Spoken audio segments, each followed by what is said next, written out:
నచ్చలే బ్రదర్, అస్సలు నచ్చలే. మళ్ళీ ఇండియా టాస్ ఓడిపోయింది, బట్ మ్యాచ్ గెలిచింది. మ్యాచ్లో కీ అప్డేట్స్ చూసుకుంటే ఇషాన్ కిషన్ చాలా చాలా బాగా ఆడాడు. స్కోర్ వచ్చి 77/40 balls and followed by Tilak Varma చాలా బాగా ఆడాడు. దాని తర్వాత ఓవరాల్ స్కోర్ 176 కొట్టారు. ఓకే, టార్గెట్ బాగానే ఉంది అనుకుంటే హార్దిక్ పాండ్యా వచ్చి ఫస్ట్ ఓవర్లో మీడియం వికెట్ చేశాడు. Okay fine, and second over అన్ఎక్స్పెక్టెడ్గా బుమ్రా వచ్చి వేశాడు. నార్మల్ అయితే బుమ్రా పవర్ ప్లే 5th ఓవర్లో వేస్తాడు, మేబీ హర్షదీప్ లేడు అని చెప్పి సెకండ్ ఓవర్లో వేశాడు. ఆయన ఫస్ట్ బాల్ 6. ఇదేంటి బుమ్రా రన్ చేస్తుండా అనుకున్న టైంకి సెకండ్ బాల్లో వికెట్స్, అండ్ అదే over last ball wickets, 2 wickets. దాని తర్వాత గేమ్ వెళ్తుంటే కొంచెమైనా పొజిషన్ లేదు.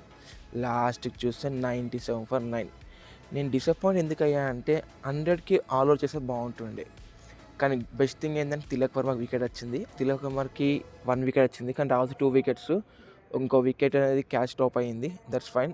ఆ రైవల్రీ అంటారు కదా. ఇప్పుడు స్కోర్ 7-1 నుంచి 8-1కి అయింది. Team India good, go on.